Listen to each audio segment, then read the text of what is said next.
नमस्ते। आज के इस खास विश्लेषण में आपका स्वागत है। आज हम इतिहास की एक ऐसी पहेली पर बात करने वाले हैं जो सच में प्राचीन काल के बारे में हमारी समझ को पूरी तरह से बदल सकती है। हम बात कर रहे हैं बिहार की बराबर गुफाओं की।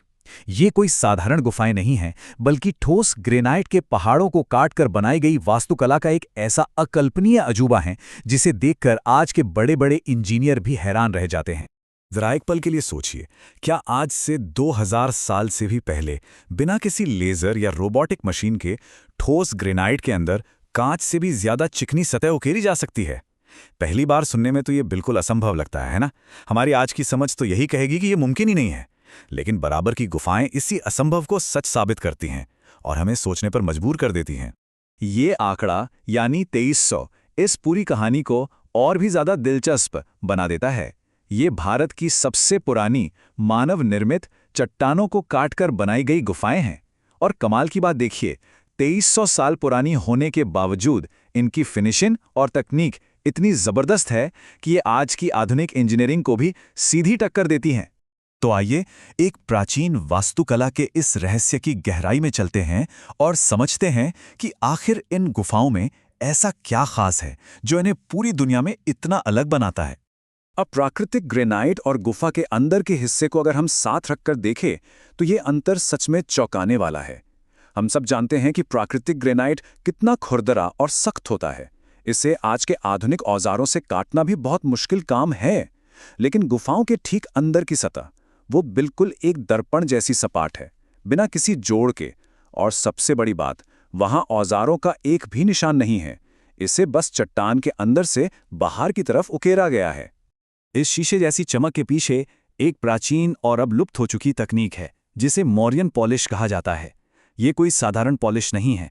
सतह को इतना एक समान बनाया गया है कि ये ठोस ग्रेनाइट रोशनी और आवाज को बिल्कुल एक काले शीशे की तरह रिफ्लेक्ट करता है। बिना किसी आधुनिक ग्राइंडर के ये कैसे किया गया, ये आज भी एक रहस्य है। और दिलचस्प बात यह है कि ये अनोखी तकनीक मौर्य काल के बाद इतिहास के पन्नों से हमेशा के लिए गायब हो गई। और हाँ, ये बेजोड़ कलाकारी सिर्फ गुफा के अंदर ही नहीं है, इसके बाहरी प्रवेश द्वार को ही देख लीजिए। ध्यान दीजिए कि कैसे उस अत्यंत कठोर ग्रेनाइट को तराशकर उस जमाने की लकड़ी की वास्तुकला की हूबहू नकल तैयार की गई है। द्वार के ऊपर हाथियों की बारीक नक्काशी और स्तूप का आकार, ये सब पत्थरों में उकेरा गया है। ये वाकई उस दौर के कलाकारों के असाधारण समर्पण का जीता जागता सबूत है।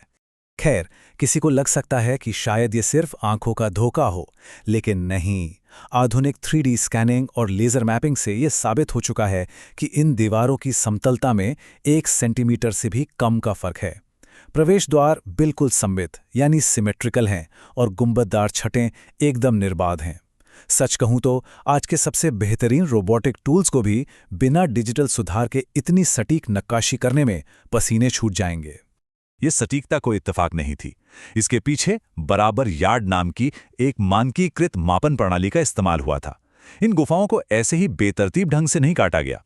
इस खास मापन प्रणाली का उपयोग करके कई कक्षों में एकदम सटीक संरचनात्मक अनुपात बनाए रखा गया। ये साफ दिखाता है कि उस समय भी उन्नत 3D प्लानिंग, टेम्पलेटिंग और एक सोची समझी ज्यामिति का ज्ञान मौजूद था। गणितीय चमत्कारों से थोड़ा आगे बढ़कर आइए इसके एक और जादुई पहलू को समझते हैं, और वो है ध्वनि के अचूक कक्ष। ये जो 100 का आंकड़ा है ना, ये इन गुफाओं के एक बहुत ही रहस्यमय अनुभव से जुड़ा है। इन कक्षों के अंदर का ध्वनिक प्रभाव यानी एकॉस्टिक्स कुछ ऐसा है कि अगर वहां कोई एक छोटा सा शब्द भी बोले तो उसकी आवाज 100 बार तक गूंज सकती है। ये गूंज कई सेकंड तक हवा में बनी रहती है और लगातार अपना रूप बदलती है। ये अनुभव वाकई किसी को भी अचंभे में डाल सकता है। पर सवाल है कि ऐसा होता क्यों है?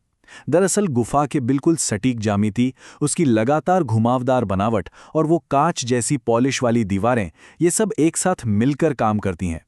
ये दीवारें ध्वनि तरंगों को बाहर नहीं जाने देती और पूरे कमरे को एक विशाल रेजोनेटर में बदल देती हैं।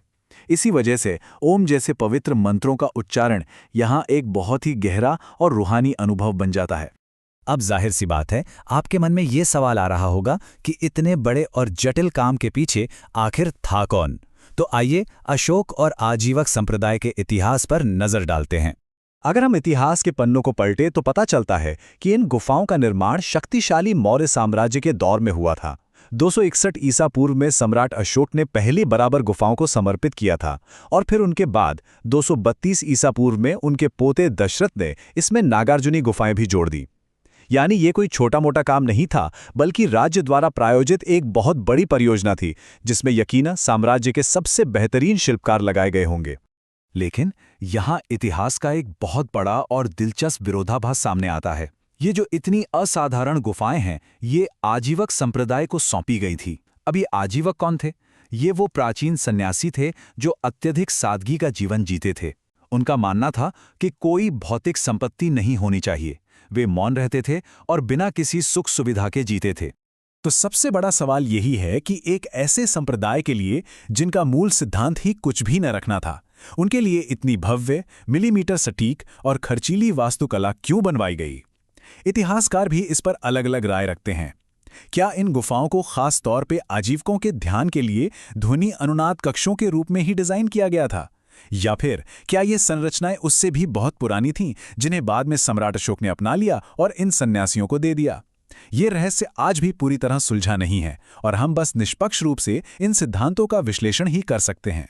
खैर, इस अकल्पनीय यात्रा के निष्कर्ष की ओर बढ़ते हैं और देखते हैं कि क्यों ये एक अद्वितीय उत्कृष्ट कृति है।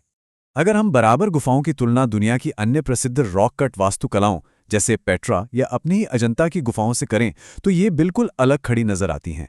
ग्रेनाइट जैसे कठोर पत्थर पर वो दर्पण जैसी पॉलिश, एकदम परिपूर्ण अंडाकार ज्यामिति, बेजोड़ ध्वनिक डिजाइन और किसी भी तरह के औजारों का कोई निशान न होना, ये सारे गुण एक साथ मिलना वास्तुकला के इतिहास में सचमुच बेजोड़ है। आज के आधुनिक निर्माण विशेषज्ञ भी इस प्राचीन कला के सामने हैरान हैं। निर्माण क्षेत्र से जुड़ा एक आधुनिक विचार है, क्या हम कुछ ऐसा बना रहे हैं जो टिकाऊ होगा, या सिर्फ ऐसा कुछ जो अभी के लिए काम चला देगा? प्राचीन काल के निर्माताओं ने शिल्प कौशल और इरादे का एक ऐसा मानक स्थापित किया है जो सदियों तक टिकने वाला है। आज हमारे पास कितनी भी उन्नत तकनीक क्यों न हो, लेकिन हम उस स्तर की सटीकता और स्थायित्व को हासिल करने में कहीं न कहीं संघर्ष ही करते हैं। तो अंत में ये पूरी चर्चा हमें एक बहुत ही गहरे विचार के साथ छोड़ जाती है। जरा सोचकर देखिए, अगर 2300 साल पहले कोई सभ्यता इतने कठोर ठोस ग्रेनाइट को इतनी अचूक सटीकता के साथ तराश सकती थी, तो अतीत के अंधेरे में और कौन सी भूली हुई तकनीकें छिपी हैं जो आज भी फिर से खोजे जाने का इंतजार कर रही हैं? इसी सवाल के साथ हमारे आज के इस विश्लेषण को हम यहीं रोकते हैं। मुझे उम्मीद है कि इससे प्राचीन ज्ञान के प्रति आपकी उत्सुकता और बढ़ी होगी। इस चर्चा में शामिल होने के लिए बहुत बहुत धन्यवाद।